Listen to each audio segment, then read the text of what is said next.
Bonjour et bienvenue dans ce 102e épisode de DevApps, podcast consacré à l'actualité, au développement et à l'architecture des technologies.net. Nous sommes aujourd'hui, nous enregistrons cet épisode le 21 février 2024. Je suis Denis Voituron, accompagné comme d'habitude de Christophe et de Adrien. Bonjour messieurs. Hello. Vous allez bien? Salut. Hello. Ça va bien même. Ouais, c'est parfait tout ça. Ouais. Alors nous diffusons tous nos épisodes en direct depuis quelques épisodes maintenant sur YouTube et sur Twitch. Si vous avez l'occasion de nous rejoindre, vous êtes évidemment toujours le bienvenu pour discuter avec nous via le chat. Et bien évidemment, les épisodes sont toujours disponibles en replay quelques jours après, via votre lecteur de podcast favori ou via YouTube, bien entendu, aussi. Pour ce nouvel épisode, nous accueillons un nouvel invité qui est Anthony Kervazo-Canu, qui vient nous parler de vulgarisation à travers des personnages de BD, si je ne me trompe pas. Bonjour ça. Anthony. Bonjour à tous. Ça va bien également? Anthony. Salut Anthony. Ça va bien Anthony? Putain, en fait, Anthony, je le connais depuis un bout de temps en fait. Oui, ça fait très longtemps. Ça fait depuis 2013, si je ne dis pas de bêtises. Ouais, c'est ça. En fait, présente-toi un petit peu, dis-nous qui tu es, ce que tu fais dans la vie, à part de l'informatique comme nous tous, je suppose. Je suis en effet dans l'informatique, je suis ingénieur DevOps depuis quelques années maintenant. Et en fait, je m'amuse dernièrement à essayer de simplifier mon métier. Ouais. C'est-à-dire. Bon courage. Avant ça, ouais, attends, on va remonter là. T'as fait un saut d'obstacle un peu grand. Oui, tout à fait. Comment dire? En fait, on s'est connus à l'époque de Windows Phone, donc ça remonte. Et en fait, j'ai lu une fois dans tes posts, ça m'a fait sourire il n'y a pas longtemps. En fait, ton CV cimetière, parce que toutes les technos que tu as touchées, entre-temps, depuis d'ailleurs, qui n'existent plus parfois, c'est assez rigolo, dont Windows Phone. En fait, on s'était connus à un hackathon à l'époque, à la grande époque de la communauté, en fait. Oui, c'était au Moulin de la Forge, pas de bêtises. Ouais, c'est ça. Même ceux qui ne sont pas venus connaissent le Moulin de la Forge, en fait, tellement ça a été un événement. Enfin, il y a eu 2 événements passionnants, en fait, à cette époque-là, où Microsoft, il avait une armée de développeurs Windows Phone, en fait. Je dis une armée parce qu'il y avait un monde fou, hein, vraiment, clairement.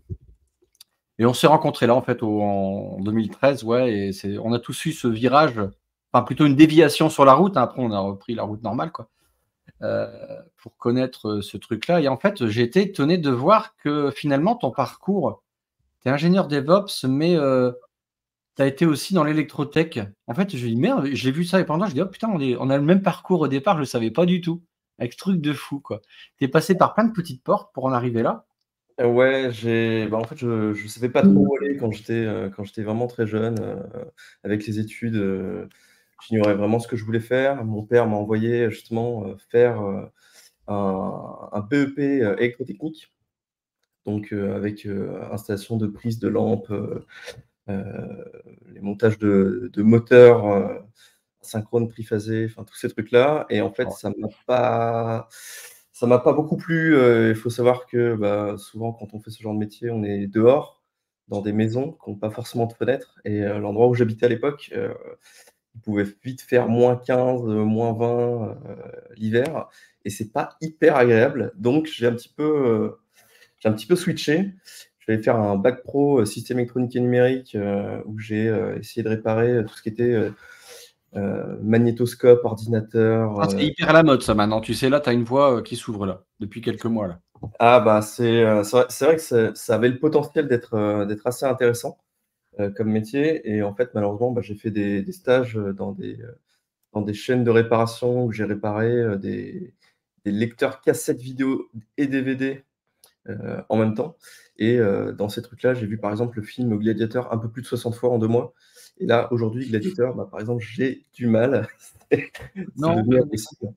Ah ouais. Et tu es autodidacte en informatique? Non. Comment? Tu étais autodidacte en informatique à ce stade-là, à ce moment-là, en fait? Pas du tout. Pas à ce moment-là. Pas à ce moment-là. Je m'y intéressais vite fait parce que j'étais un très, très, très gros joueur de jeux vidéo. Je passais quasiment 15 heures par jour avec l'école. Donc, pour jouer à des jeux en ligne, ce genre de choses. Et c'est vrai que l'école ne m'intéressait pas. Le fait de refaire en boucle la même réparation, ça ne m'intéressait pas du tout. Et quand il a fallu trouver un dernier stage, moi, j'avais déjà jeté l'éponge pour valider le bac pro. Et je voulais pas continuer dans cette voie. Et en fait, mon père, à l'époque, m'a un peu forcé. Et il a essayé de demander en fait, à un de ses prestataires s'il ne pouvait pas me prendre en stage, justement, juste pour essayer de valider mon diplôme. Il avait beaucoup d'espoir là-dedans. Et en fait, je suis arrivé dans une association qui s'appelle Association Promouvoir la réalité virtuelle. Et c'est l'ancêtre de tout ce qu'on a avec les casques VR ou RV aujourd'hui. Et en fait, j'ai découvert là-bas justement le développement de jeux vidéo sur Unity. Alors, Ouais. je ne l'ai pas fait, mais j'ai vu des gars le faire. Et en fait, l'un des gars me disait, mais tu verras, c'est super simple. Je te présente un site. Tu vas voir, ça s'appelle le site du zéro. Tu vas pouvoir. Ah ouais, c'est vieux ça. Et Ça existe toujours, non? Ça n'existe plus? alors, ça a changé de nom aujourd'hui. C'est Open Classroom. Ah oui, Ah oui. Ouais. Et en fait, j'ai découvert ce site. Je me suis dit, c'est fabuleux. Pendant les 2 mois de stage que j'avais, je me suis mis au C, j'ai essayé de tester un petit peu les applis qui étaient proposées par les cours et essayer de faire mes propres trucs. Et fin du stage, retour en cours, grosse déception du coup de ne pas faire ça. Et je me dis, je vais quand même essayer. Et je fais tout un tas de vœux pour des BTS, des DUT pour entrer là-dedans. Et en fait, je suis refusé quasiment partout. Parce qu'en fait, bac pro quoi. Bac pro avec des notes qui n'étaient pas extraordinaires parce que bon, j'étais, comme je disais, très ancré dans le monde du jeu vidéo et j'avais vraiment pas investi mon temps là-dedans. Et il y a une école qui m'accepte parce qu'en fait, dans le bac pro que j'avais une petite option réseau. Et ils se disent BTS système, alors c'était SEO, informatique aux organisations. Dans ce BTS, comme il y a aussi du réseau, on va le mettre là-dedans, il va aller faire du réseau et nous, on sera à peu près contents. En fait, j'arrive là-bas et je fais: «Mais en fait, non, moi, je suis pas là pour faire du réseau, en fait, ça m'intéresse pas du tout. Moi, je suis là pour faire du développement informatique». Et mon prof de l'époque me dit: «Mais OK, qu'est-ce que tu as déjà fait?» Je fais: «Bah, j'ai fait un tout petit peu de C». Il me fait: «D'accord, bah, intéressant, je pense que tu es le seul à avoir testé ça ici, nous, on va faire du C#». C'est un petit peu ce que j'apprends aux étudiants et on va faire du C#. Donc mon prof nous apprend le C#. Je surkiffe cette voie d'apprentissage sur le C#. Et en fait, petit à petit, il finit par me donner tous les cours qu'il a dans l'année, puis de l'année d'après. Et en fait, dans un de ces cours, il y a Windows Phone. Et je me dis, c'est incroyable. À ce moment-là, le site du zéro Ouais, sort. voilà. Déjà, c'est incroyable qu'un prof avait ça déjà. Ah oui, ah non, mais c'est vrai que c'est incroyable qu'un prof avait ça.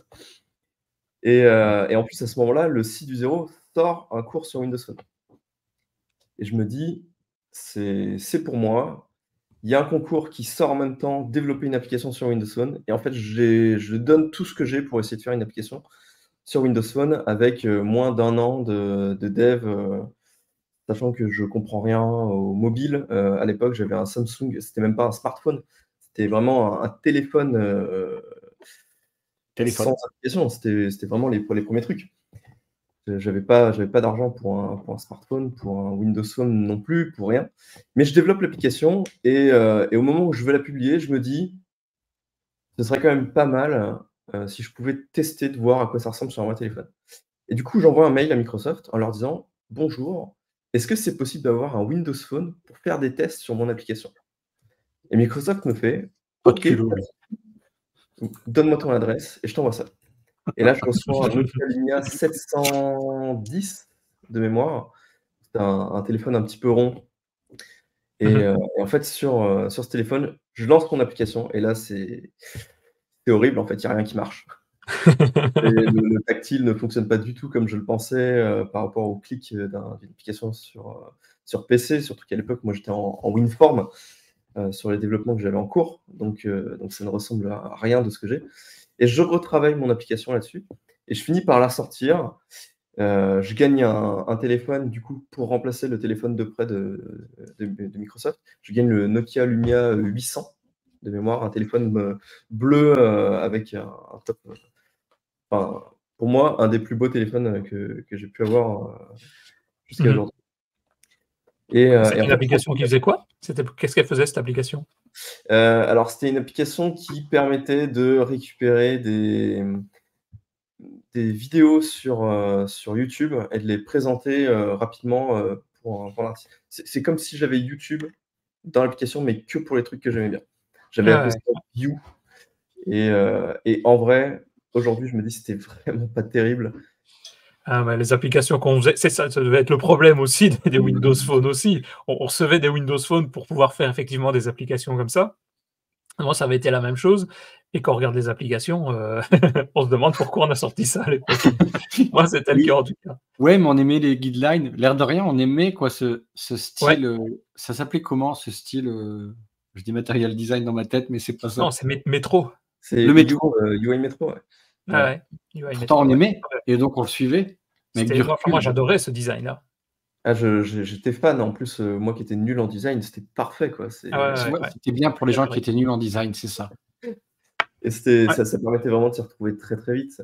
Donc j'ai fait cette application-là, j'ai gagné le téléphone et je me suis dit: «Je vais continuer». J'ai mon prof justement qui m'a mis au défi de réaliser un Tamagotchi et donc du coup, j'ai fait un Tamagotchi, en tant que deuxième application et c'est la première fois que j'avais une appli qui commençait à fonctionner. Donc je passais de 4 téléchargements par jour à, avec le Tamagotchi, j'étais plutôt à 60, 70, 80 par jour et je me suis dit: «C'est une victoire, c'est trop bien» et ça me donne envie de continuer et j'ai ma sœur qui vient vers moi et qui me dit: «Ouais, j'aimerais bien avoir une application, sur Windows Phone parce que là, tu nous donnes des Windows Phone que tu gagnes avec les concours, mais en fait, On il y se a fait y a chier rien avec dessus». quoi. Voilà, donc elle me dit: «Il y a rien dessus, il y a pas de jeu, il y a pas d'application, donc moi j'aimerais bien qu'il y ait des trucs» et je lui disais: «Mais t'inquiète, ça arrive, il y a une communauté de fous, qui est en train de travailler dessus, heu, regarde, tu vas voir, va bientôt y avoir Instagram, va y avoir, Snapchat, va y avoir tous ces trucs-là». Elle me fait: «Ouais, mais moi je veux jouer». Et je fais: «Tu veux jouer à quoi?» Elle me fait: «Bah, il y a un jeu que j'aime bien, qui s'appelle 4 images un mot sur Android et j'aimerais bien l'avoir». Et je fais: «OK, je j'ai pas envie de faire ça. J'ai pas envie de faire ça, donc je ferai pas ton appli». Et en fait, je lui dis non pendant 1 mois, 2 mois, 3 mois et à un moment donné, je regarde l'appli sur le téléphone de quelqu'un d'autre et je fais: «Ah mais c'est super simple en fait». Et je prends 2 semaines, je lui fais l'appli et je la sors et là en fait ça marche, énormément et je passe de 80 téléchargements par jour à 500, 1000, 5000 et en fait ça monte énormément. Je mets un petit peu de pub et en fait ça finit par payer toutes mes études. Justement d'avoir en fait un petit peu d'argent qui tombait, chaque Ah mois ouais. grâce aux publicités sur cette application-là. Toujours sur Windows Phone, ça? Et sur Windows Phone, ouais, sur Windows Phone. Ouais. Jusqu'à et je j'en profite à fond jusqu'à ce que ça finisse par disparaître, parce que, Ouais. pas assez d'utilisateurs, parce qu'il y a eu des micmacs, avec, des où on nous demandait, de générer plein d'applications le plus possible, Ah, qui c'est étaient ça pas l'erreur, je pense, hein, ouais.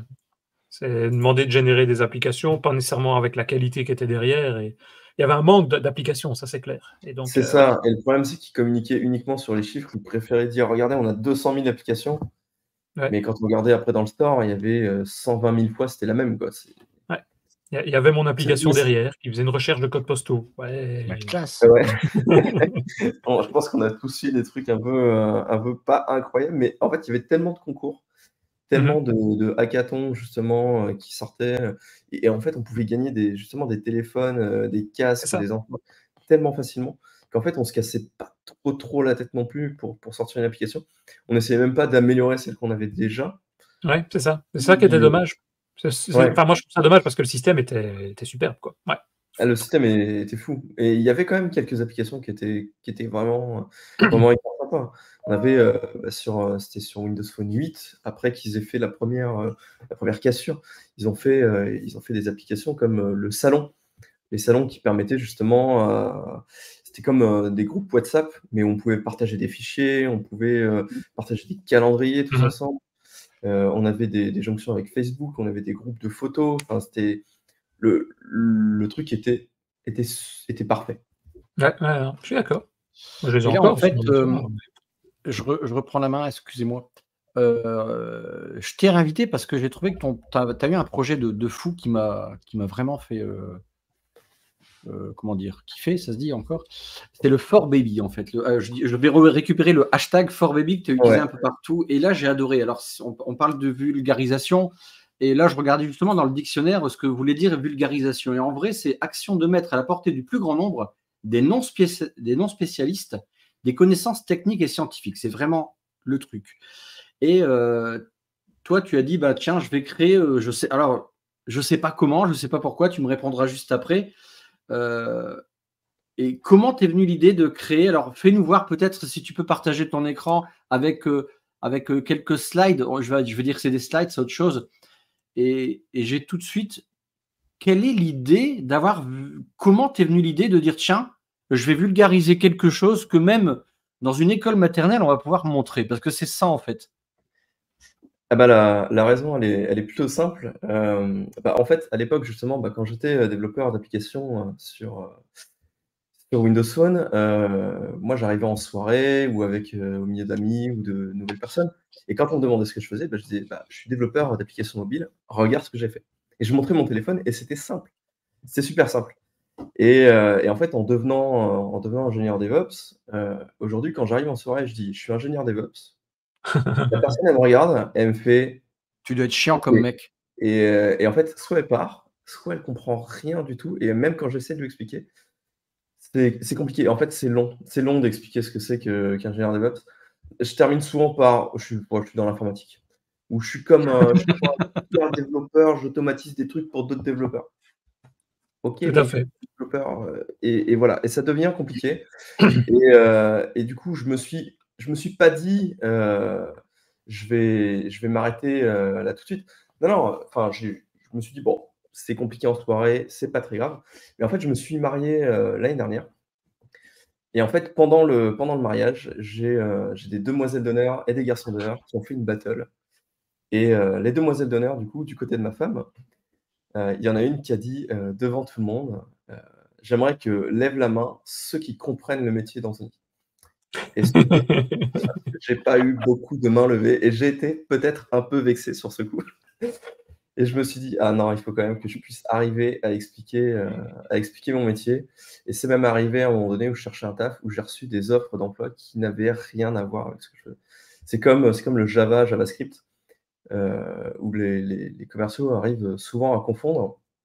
Et je me suis dit: «Non, c'est pas possible. Il faut vraiment que je puisse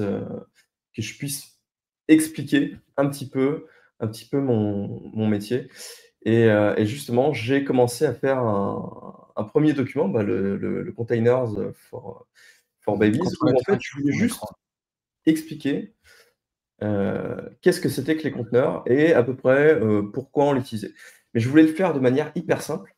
Et c'est justement à ce moment-là que ChatGPT, OpenAI et Microsoft avec Bing Image Creator, ils ont sorti justement le fait que quand on demandait une image, il arrivait à écrire du texte.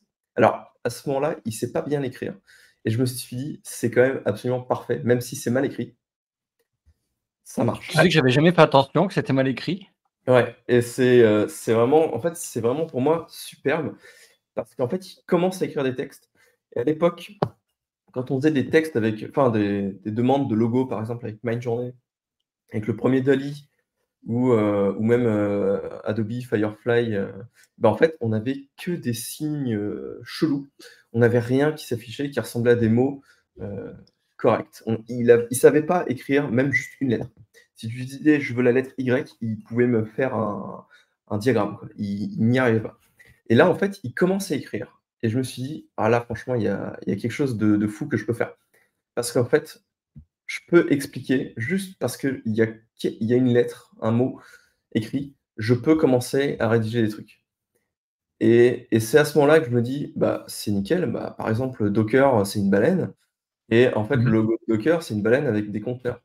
Et là, je fais ça et il écrit Docker et je me suis dit, ah, c'est parfait. C'est vraiment parfait. Et ça, c'est toutes ces images qu'on voit ici, pour ceux qui regardent ça en vidéo, ce sont des images générées à part de l'IA alors. C'est pas toi qui les as dessinées. Tout généré par de l'IA. C'est tout le temps tout généré par de l'IA. Il n'y a rien qui est fait par un être humain qui va dessiner le truc. C'est à chaque fois de l'IA. Alors parfois, j'en mets plusieurs en même temps. Ça m'arrive souvent d'utiliser justement Photoshop avec l'IA génératrice. Où, par exemple, on peut sélectionner un tout petit morceau et lui dire, vas-y, imagine ce qui est autour. Et ça me permet, par exemple, si l'image, en fait, elle est un peu incomplète, par exemple, ici, si jamais, en fait, je veux rajouter un petit peu plus pour avoir un format plus arrondi, je peux lui dire, je veux que ce soit un peu plus arrondi, génère-moi ce qui est autour. Et là, par exemple, justement, sur Helm, normalement, en fait, l'image, elle est coupée ici. Et en fait, Firefly, je lui sélectionne toute l'image et je lui dis, vas-y, imagine ce qui est autour. Et il termine, en fait, la bulle. Il termine la bulle, ça fait un rendu un peu plus propre. Avant de venir dans le détail de tes générations d'images, comment dire? Comment tu passes un temps fou? Parce que qu'est-ce que je vais expliquer? Je veux dire, Helm, par exemple, ben, ça peut être vaste, que je vois on dit quoi? Des stories? Comment tu appelles ça? Des histoires? Des explications? Je sais pas comment tu nommes ça, des 4babies là. Je veux dire, ils ont quoi? Entre 15 et 20 slides, en fait? Et Ouais, alors, allez, au tout comment début, tu te crées parce que là, il y a c'est des histoires, c'est des scénarios. Ce qui est assez intéressant, c'est que on est à la limite, du storytelling, en fait. Puisque tu racontes une histoire et ça part toujours d'un personnage. Donc c'est du storytelling pour moi. C'est clairement ça. Après, je peux me tromper dans la définition, mais tu dois passer du temps? Alors ouais, j'y passe un peu moins de temps aujourd'hui parce que l'IA est un peu meilleure et en fait, ils ont même mis des fonctionnalités aujourd'hui que j'avais pas, à l'époque. Alors je sais pas pourquoi Docker veut pas s'afficher, Alors non, si tu fais un contrôle F5, GitHub, parfois il est casse-pied. Ah ouais, en effet, merci.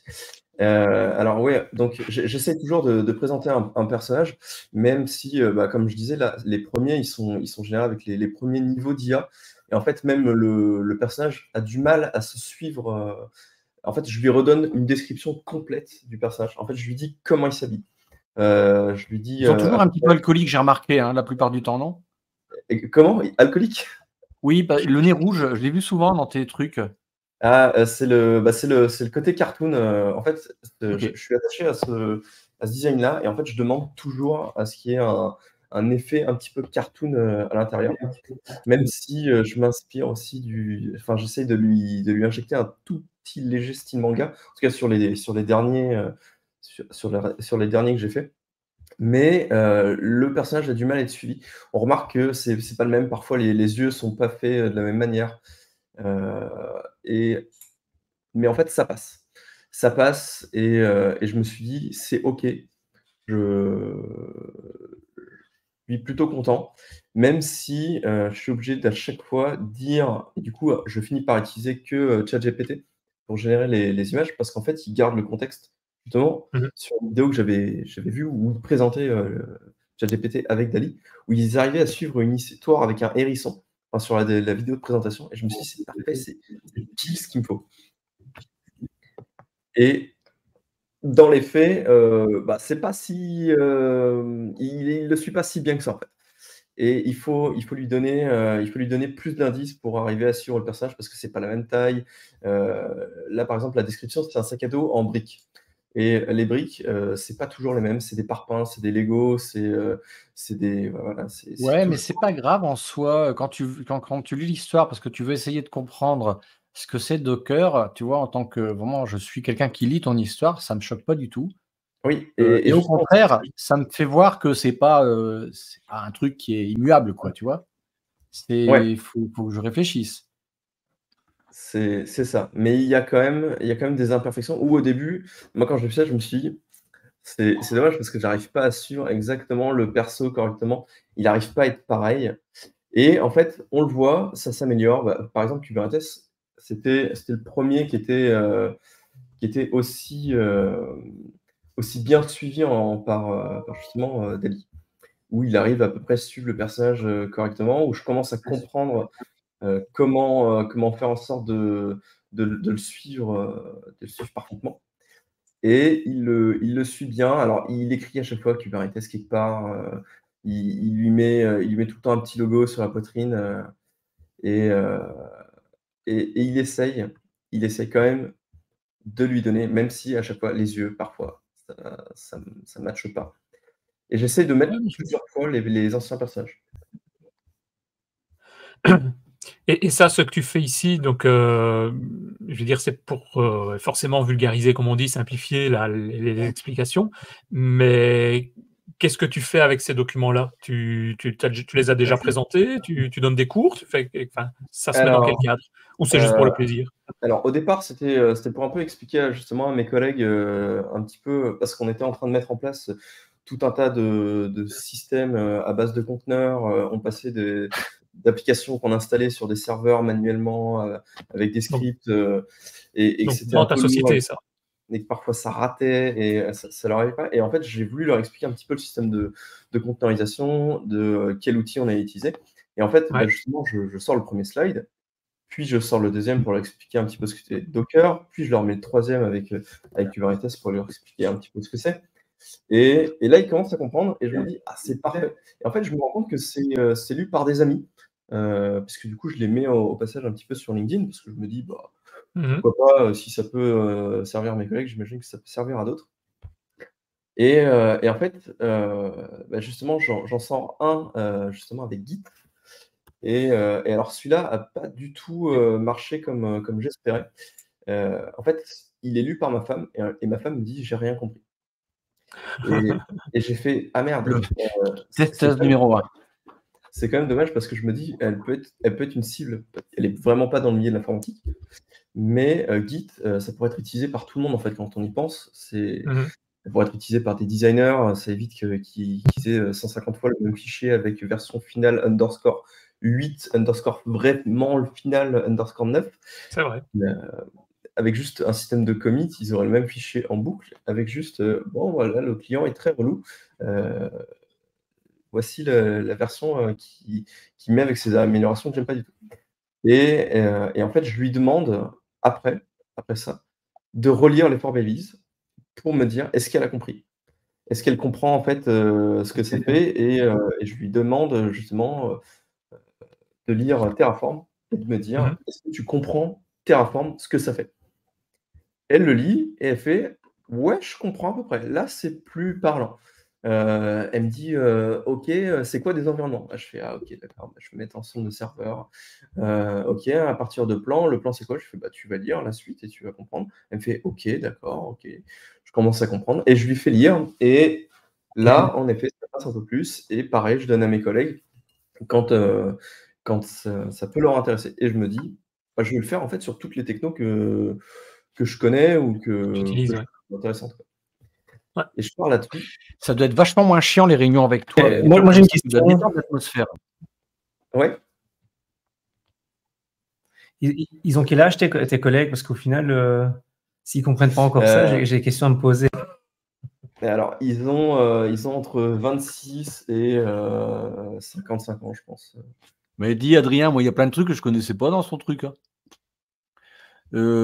Hier, on discutait à deux de notions que je connaissais pas du tout. ELK, j'avais jamais entendu parler. Argo CD, connais. Et finalement, à 50 berges, tu sais, je suis sûr que je vais même voir ça à quelqu'un d'encore plus expérimenté que moi. Mon père a 80 ans, qui connaît rien du tout. Hein. C'est pas l'âge qui fait la compétence. Hein. Notion, c'est une de mes applications préférées. C'est pour ça que j'en ai fait un 4Babies justement là-dessus. Et je me pose la question sur pourquoi pas en faire un 4 Teenagers. Du coup, une nouvelle série. Ah oui, alors on en revient juste après. Tu peux revenir à la page 1. À la page 1. Justement, n'importe laquelle en fait. Notion for Babies. Et en fait, non, le sous-titre, il m'a fait marrer. Convient aussi aux adultes. Et c'est là, et tu vois un peu ce que tu disais, Adrien, mais c'est le côté, il y a un petit pincement en disant non, mais attendez, c'est pas parce que tu es grand que tu connais tout et que tu es censé tout connaître. Il y a soit des mecs qui vont m'expliquer, moi, parce que quand je vais sur des blogs, pourquoi on écrit tous des blogs en fait? Au final, la première remarque pour qu'on va écrire un blog, c'est pour partager notre connaissance. C'est le côté c'est gratos, je vais vous aider, je veux partager ma connaissance pour que tout le monde en profite. C'est le numéro 1. Deuxième possibilité, quand on fait un blog, c'est pour se positionner au niveau de sa compétence et puis de se mettre en tant qu'expert à un instant T et de la faire reconnaître. Mais je reviens sur la 1, c'est pour partager gratos ce qu'on veut faire. Ou parfois, comme moi, même Denis, je sais parfois il fait ça, c'est nos blocs-notes personnels qui sont publics. Quoi. Ouais.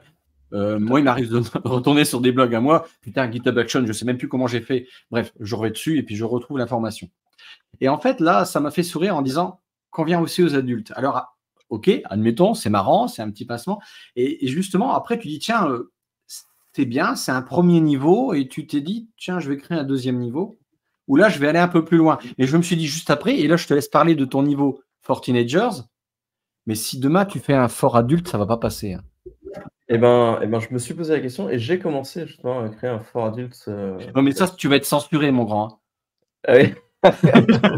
J'y ai pas pensé. J'y ai pas pensé du tout. Mais Moi, je te promets que tu vas être censuré. le Fort Babies, justement, en fait, je me suis inspiré d'un truc hyper simple. Et en fait, ce truc-là, c'est ceci, en fait. C'est le document qu'on donne aux jeunes parents qui sont dans l'informatique. C'est le HTML for Babies, où en fait, à l'intérieur, on a des trucs avec des pages avec les balises pour les gosses. Et je me suis dit, c'est parfait. En fait, j'aime trop ce livre. Je le trouve hyper classe. Et si je dois devenir parent un jour, je pense que je l'achète. Mais tu sais qu'est-ce qui a marché, rappelle-toi la série pour les nuls. Tous les bouquins, les millions de bouquins qui existent pour les nuls, en fait, finalement. Ouais, c'est dans la même veine. Hein. C'est vraiment dans la même veine. Et c'est pour ça que tu pars sur un système, reparle-nous après de Fortinager, tu pars sur un système que les gens aiment bien finalement. Sur LinkedIn, tu suis ça facilement. Pourquoi? Parce qu'il n'y a pas beaucoup de slides, ça ne va pas trop me casser les couilles. Et puis finalement, je fais comprendre quelque chose, entre guillemets, de manière ludique. Et ça, c'est génial.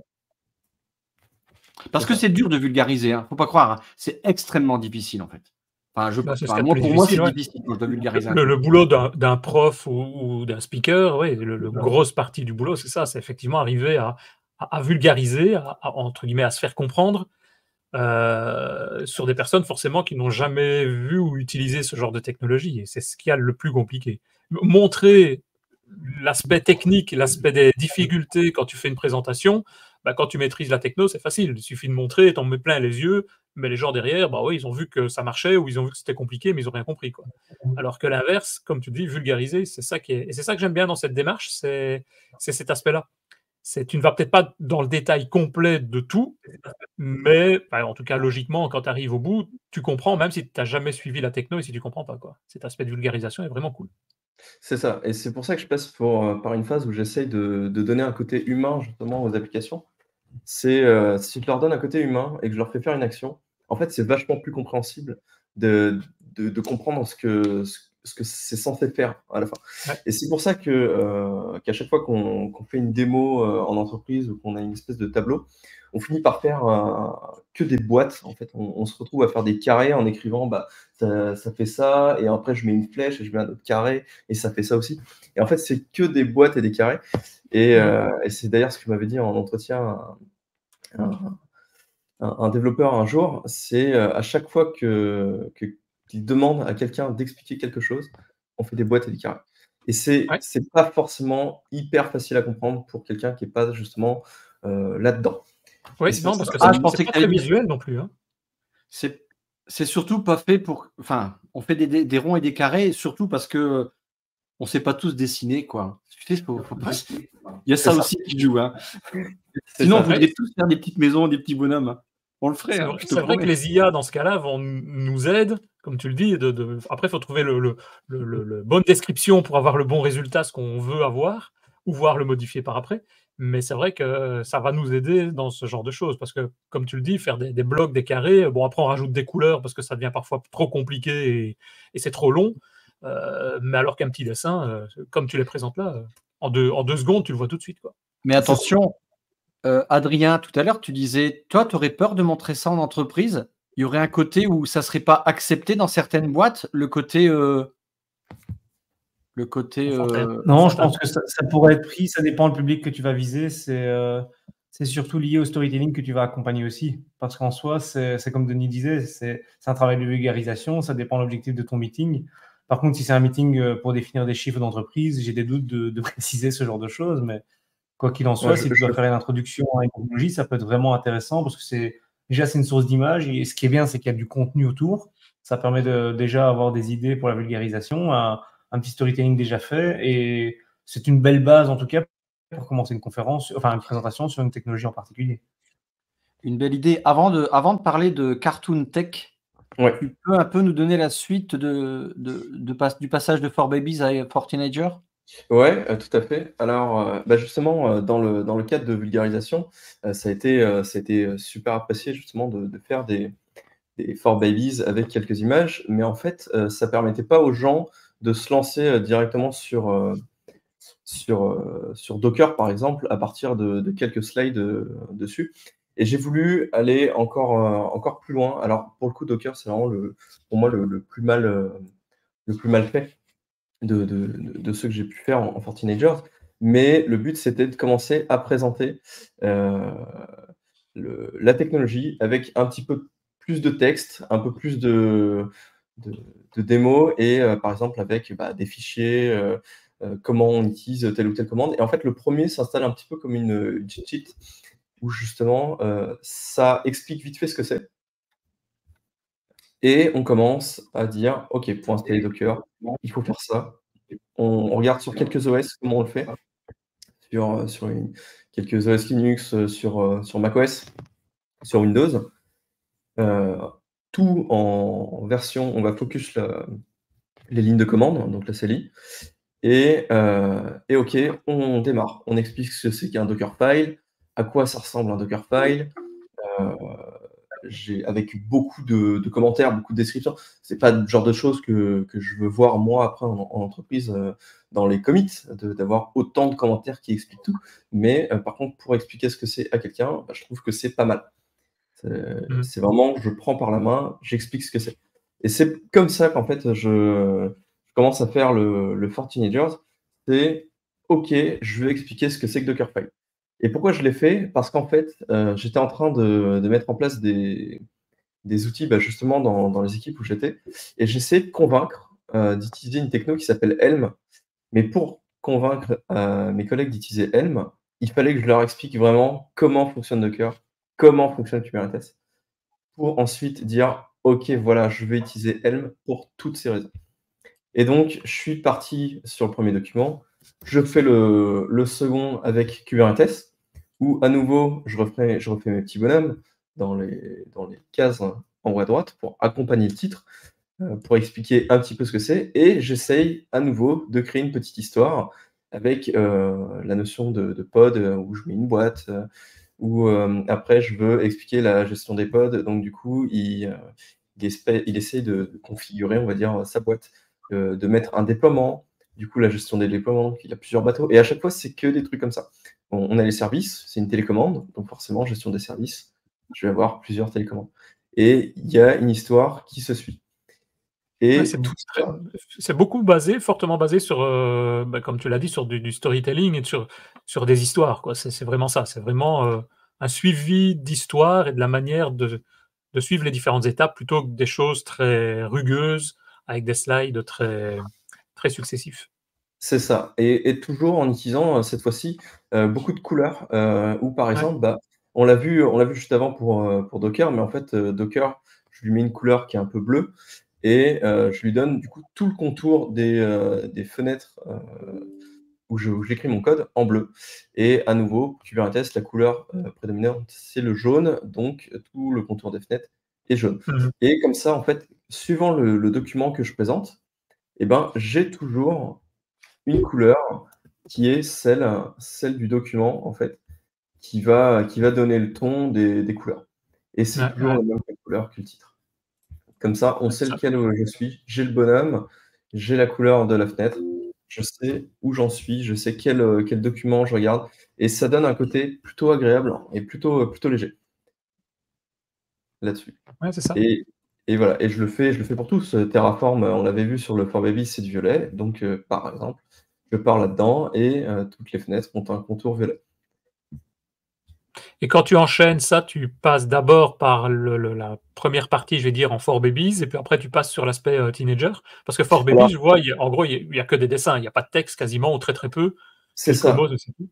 Ici, tu as Il y a vraiment toutes les commandes et l'utilisation complète, quoi.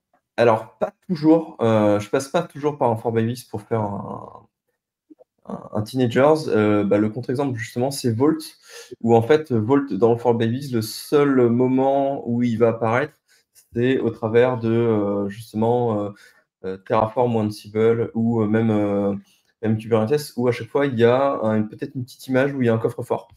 Mais c'est tout. Et du coup, je suis parti directement sur la conception d'un Teenagers pour Vault pour présenter justement Vault HashiCorp. Et cette fois-ci, du coup, je crée le personnage pour le Teenagers et uniquement pour le Teenagers. Et ça en m'inspirant à chaque fois d'un truc qui va commencer à exister dans une culture pop.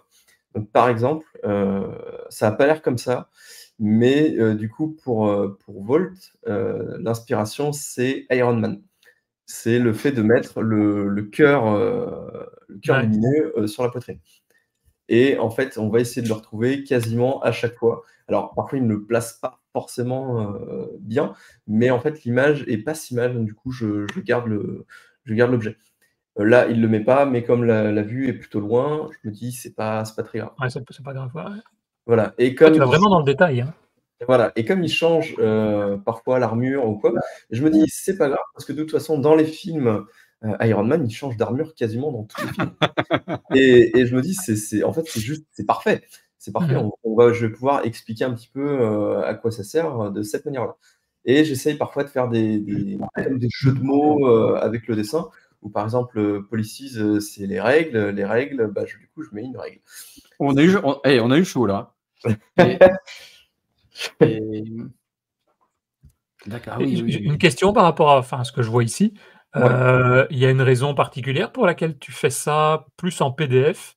C'est-à-dire, moi en voyant ça, je me disais, tiens, ça serait intéressant. Enfin, je voyais plus ça en tant que des images au style BD, mais successives, quoi, comme un film. Tu vois, tu as une image à la limite plein écran, et puis tu passes à la suivante, puis la suivante à droite, etc. Ici, c'est vraiment en PDF, quoi. Ça s'imprime, ça? Pourquoi? Justement, parce qu'en fait, moi, j'aime bien lire justement des documents comme ça sur une tablette. Et en fait, j'utilise en mode, c'est des pages, et en fait, je tourne les pages sur cette tablette ou sur un téléphone. Et comme je les publie justement sur LinkedIn, et en fait, ça s'affiche en plein écran comme des pages. Ouais. Et je me dis, ça pourrait même s'imprimer ou se mettre en version livre. En fait, j'ai pas mal de bouquins justement tech, et je me dis, si un jour je décide de rassembler tous les documents sur un seul bouquin, je peux l'imprimer. Et de toute façon, ces formats, là aujourd'hui, c'est un format A4. Elles sont toutes en format 4 ? J'ai l'impression que parfois, il y en a qui sont beaucoup plus petites que d'autres, ou en hauteur en tout cas, non ? Les 4babies sont en format carré, parce qu'en fait, la vraie cible à la base des 4babies, c'est Instagram. Et mon but, c'était d'avoir 10 slides, parce qu'en fait, on peut sur Instagram enchaîner 10 slides. Et ce format que j'ai pas du tout respecté, et j'avais même commencé à créer un compte Instagram sur ce propos-là. Et en fait, je l'ai pas maintenu, j'ai pas continué à publier dessus parce que j'ai dépassé le nombre de pages, parce que c'était chiant de publier sur Instagram, que j'ai pas kiffé.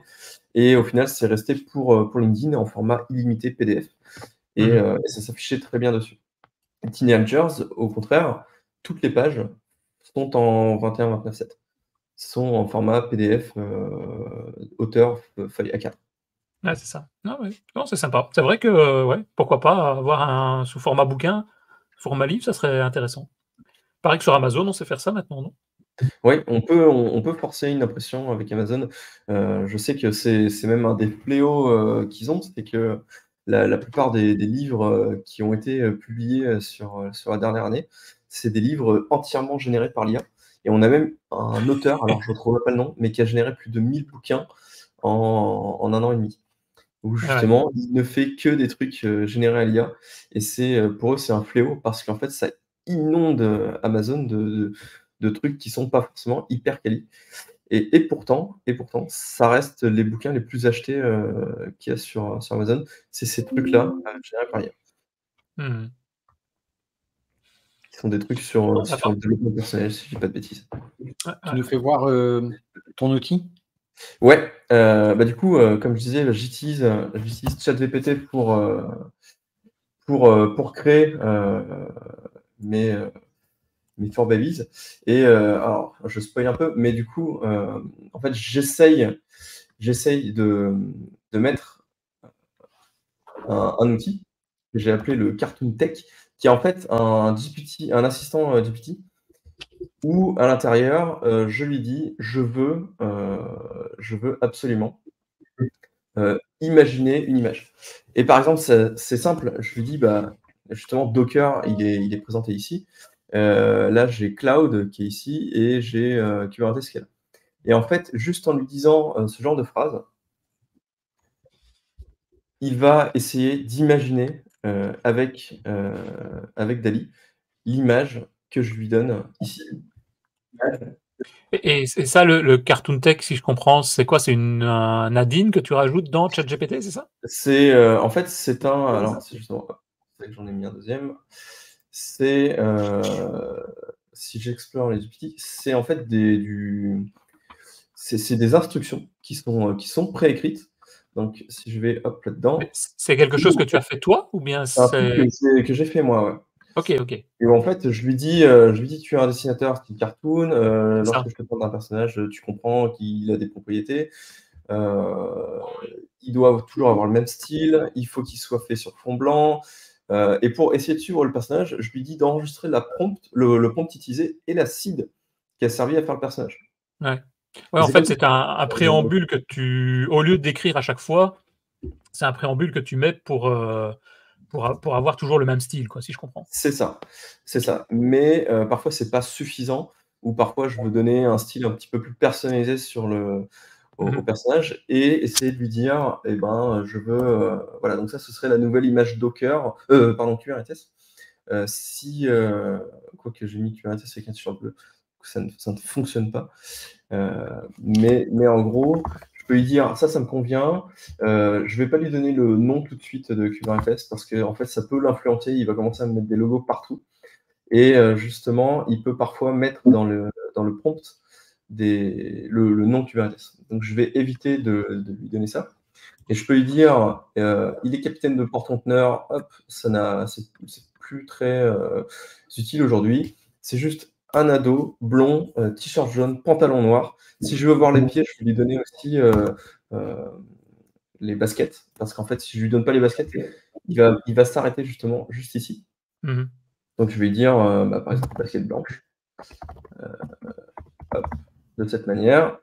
Et après, je peux influencer légèrement le style. On va lui dire, par exemple, donne un style légèrement...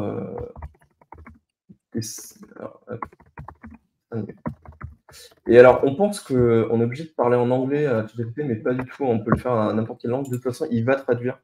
Il va traduire le prompt en anglais avant de le donner à DALL-E. C'est parfois plus pratique de l'écrire dans sa langue à soi, plutôt que d'essayer de trouver des mots qui ne sont pas forcément adaptés en anglais, alors que lui, il va comprendre l'idée et il va essayer de faire le truc. Et donc là, j'ai un Kubernetes qui est un peu dans le style Ansible, justement, que j'avais fait. Et si ça me convient, je peux lui dire, OK, c'est ce prénom-là. Si ça ne me convient pas, je peux lui dire soit de régénérer l'image, pour qu'il puisse à nouveau essayer de changer légèrement le style, ou peu importe, jusqu'à ce qu'en fait, ça me convienne et qu'il sauvegarde la seed pour dire, OK, c'est mon personnage. Qu'est-ce que tu appelles la seed? Je vois pas bien la différence avec la seed et un prompt. Alors, la seed, c'est... par exemple, si je seed, dis... SED, hein, pas la seed. Oui, la seed SED, c'est ce qui est référencé à l'image. C'est ce qui, en gros, dit cette image, c'est sa carte d'identité, c'est son ID. D'accord. Et en lui disant de sauvegarder la seed, en fait, alors j'en suis pas hyper certain, parce que parfois ça a marché, à certains moments ça marchait plus. Là aujourd'hui ça remarche. Mais en fait, en lui demandant de sauvegarder bien le prompt et la seed, j'ai quasiment toujours le même style. Donc là, si je lui dis parfait, ce personnage s'appelle, et là je lui dis Kubernetes. Là, je vais lui remettre juste un truc qui parfois ne fonctionne pas. Hop. Quand je le cite, tu ne donnes jamais son nom dans le prompt et tu le remplaces par il. Si tu as compris. Là, je peux lui donner justement une action et je peux faire Kubernetes. Et là, on peut lui donner contrôle un conteneur sur le port. Et là, du coup, il fait OK, j'ai pris note, je sauvegarde ton personnage, je sauvegarde ce prompt-là avec cette petite-là. Et voici du coup l'image Kubernetes contrôle un conteneur sur port. Donc ça prend quelques secondes. À chaque fois, l'image ne sera pas toujours parfaite. Au début, en tout cas pour les 4Babies, j'étais obligé de générer entre 50 à 150 images à chaque fois. Donc là, le style n'est pas adapté du tout. Ça ne me convient pas, je vais lui dire de recommencer. Ça n'a pas fonctionné. C'est pas le style que j'avais ici. Donc du coup, hop, on recommence. C'est pas bon. Donc il recommence à chaque fois. Et ça peut prendre un peu de temps, l'initialisation justement d'un personnage. C'est pour ça que j'en ai fait un autre à côté là, que je peux vous montrer, qui est pourquoi pas le futur personnage pour Azure DevOps. En fait pour Azure DevOps, j'imagine que c'est un forgeron. Bon, là c'est carrément autre chose, ça ne me convient pas du tout. Donc pour Azure DevOps, si il m'affiche. Là, tu as un compte OpenAI Plus, c'est ça? Ouais, c'est ça, parce que sinon je peux pas créer. Il me semble que je pouvais pas, en tout cas à l'époque, je pouvais pas utiliser le ChatGPT 4. Et pour utiliser déjà les assistants, il me faut du ChatGPT 4. Et pour utiliser les images, pareil. Donc, ah oui, sinon t'as pas les images, tu sais pas générer les images en gratuit entre guillemets. Alors je peux le faire. Je peux le faire avec Bing Image. Avec Bing Image ou Copilot maintenant. Je pense là aussi, tu es limité de toute façon. Alors, on n'est pas si limité. Alors, la dernière fois que j'avais testé, on n'était pas si limité que ça. Je crois qu'on a 15 tokens. Ouais, c'est ça. T'as limité en quantité, je crois. C'est pas arrêté non plus, c'est juste plus lent. Le problème, c'est que moi, il va pas réussir à suivre mon personnage. Et si là, par exemple, en fait, je lui donne cette description en disant c'est une jeune femme, 20 ans. Pourquoi 20 ans? Parce que Azure DevOps, aujourd'hui, ça a quasiment 20 ans ou à peine plus. Et je me dis, bon, nickel, 20 ans. Pourquoi forgeron? Parce que pour moi, Azure DevOps, c'est une espèce de forge où justement, en fait, ça va réunir là où je vais mettre mes applis, je vais mettre ma CI. En fait, je vais forger mon application là-dessus. Donc, du coup, forgeron. Et lunettes steampunk, pourquoi? Parce qu'en fait, je me dis, ça ressemble un petit peu au style d'un personnage qui est fait dans League of Legends. Sur une super série, la série League of Legends qui est sur Netflix, qui s'appelle Vi. Et en fait, ce personnage, il a des lunettes comme ça. En fait, je me dis, c'est pas mal. Et du coup, on s'en inspire. On lui met les lunettes. Ah, tu lui mets tout ce que tu veux avoir, quoi. Ouais, c'est sympa. Voilà, je lui mets tout ce que je veux avoir. Je lui dis, OK, c'est parfait. Il sauvegarde la seed. Il sauvegarde le prompt. Donc, du coup, il me met. C'est dingue. En dessous, ça suit vraiment. Et il suit parfaitement en fait, le personnage. Et en fait, donc je lui dis, donc je l'appelle ADO Azure DevOps, et donc je lui dis ADO allume une forge. Et là, je pourrais très bien dire, elle va utiliser. ADO fait du vélo. Git, je sais pas, c'est un chat. ADO caresse un chat. Et donc, en fait, c'est infini c'est infini tes histoires, quoi. Je veux dire, t'as du taf, quoi. Ouais. Mais c'est génial. Franchement, j'adore ton idée que tu as eue là, et franchement, c'est top. Pour des illustrations comme ça et pour, comme on disait, pour vulgariser, c'est vraiment ça. C'est magnifique, quoi. Ça donne à chaque fois un support et une aide. C'est ça. Franchement, je suis épaté. Oh la vache, quoi! Donc le personnage est vraiment bien suivi, et c'est vraiment le fait de lui dire utilise vraiment la seed et le prompt, parce qu'en fait, si je lui dis juste le prompt, parfois le style est pas exactement comme celui que j'attends. Mais là, pour le coup, j'ai le même personnage. C'est vraiment le même. Alors, il peut y avoir des défauts. Là, par exemple, le fait qu'elle tienne le chat et que j'ai 5 doigts ici, je sais pas en fait où elle pousse. Ouais, mais on le regarde pas, quoi. On le verra pas. Mais effectivement, ça peut marcher. Elle a acquis des compétences en attendant. Elle a un crochet dans le poignet, il est tenu par le crochet. Elle fait quoi avec son majeur en plus? On voit. Ah oui, d'accord, ok, pardon. Mais Voilà. Et enfin, c'est pareil, le chat, il est assis, mais il flotte, donc c'est comme si elle le tenait par la tête. Enfin, je suis curieux de voir vraiment je reviens un petit peu, hein, mais sur le fort adulte, ça va être quelque chose, quoi. Voilà. Et non, mais c'est pour ça, je vais peut-être y repenser, peut-être pas fort adulte, peut-être pour fort senior. Pourquoi pas. J'avais une question, Adrien. Si je lui mets fort senior, en imaginant que je fasse un Fort Teenagers d'Azure DevOps, où je présente l'outil, où je lui dis on peut faire ça, on peut faire à peu près ça, et ensuite j'imagine un Fort Senior, où cette fois-ci j'essaie de montrer des fonctionnalités bien poussées, où par exemple j'écume justement tous vos articles de blog pour récupérer les meilleures astuces, et que je les mets en fait dans le Fort Senior. Je pourrais très bien dire, pour les images, on va dire Azure DevOps, elle porte une fausse barbe. En fait, elle devient senior. Oh mon Dieu. Et en plus, ça va vachement vite, là. Là, t'es en temps réel, là, et c'est un truc de fou, quoi. Ah oui, je suis en Et on peut te retrouver, où les gens ils peuvent te suivre, comment on peut facilement trouver toutes tes histoires? Alors, toutes mes histoires, je les publie, en fait, je les publie régulièrement sur. Attends. Ah la vache! Donc voilà, donc le truc est pas mal bien fait. Et là, je peux lui dire c'est top, mais la barbe doit être bleue. Ah ouais, c'est fort. Alors ouais, du coup, on peut te retrouver où ça, pendant que ça génère une nouvelle image? Du coup, on peut me retrouver sur LinkedIn, où en fait je vais Oui, en publier fait, chaque mercredi à 10h30. Donc, putain! aujourd'hui, justement, j'ai publié à Argo City for Teenagers. Donc c'est le dernier qui est sorti ce matin. Et en fait, chaque mercredi 10h30, je publie, j'essaye en tout cas de publier un nouveau for Teenagers. Les For Babies, ça dépend de s'il y a un truc que je dois expliquer au taf, quelque part à quelqu'un, ou que je vois qu'il y a un manque. Et ensuite, je vais essayer de publier chaque lundi. Alors cette fois-ci sur le groupe DevOps and ECR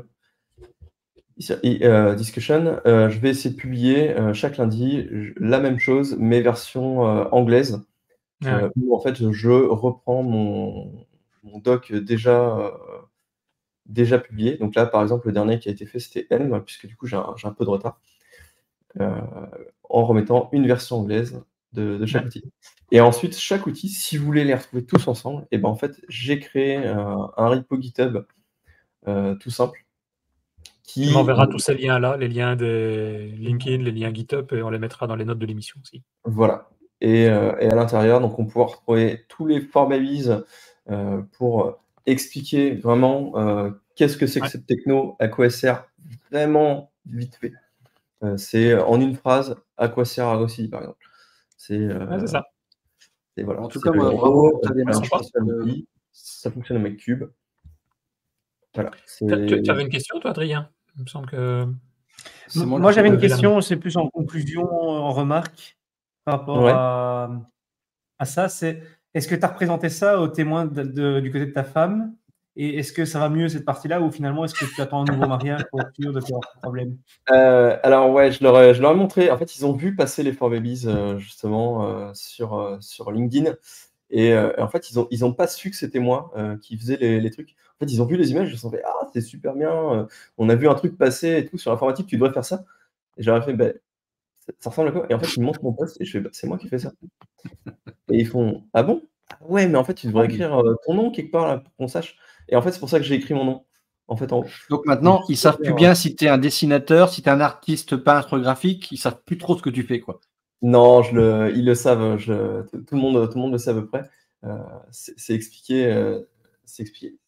Ils sont persuadés que tu as des qualités de dessin, de graphisme extraordinaires. Maintenant, c'est peut-être le cas aussi. Là, tu utilises ChatGPT pour les générer, mais peut-être que tu sais dessiner de manière aussi jolie.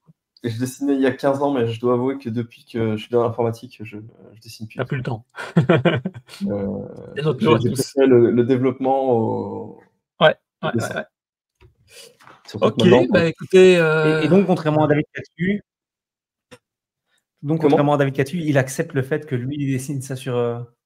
Donc, contrairement à David Catu, il accepte que les dessins soient générés par AI, contrairement à lui, où il n'accepte toujours pas. Ouais. Je crois qu'il n'attendra pas, de toute façon, David, ça va.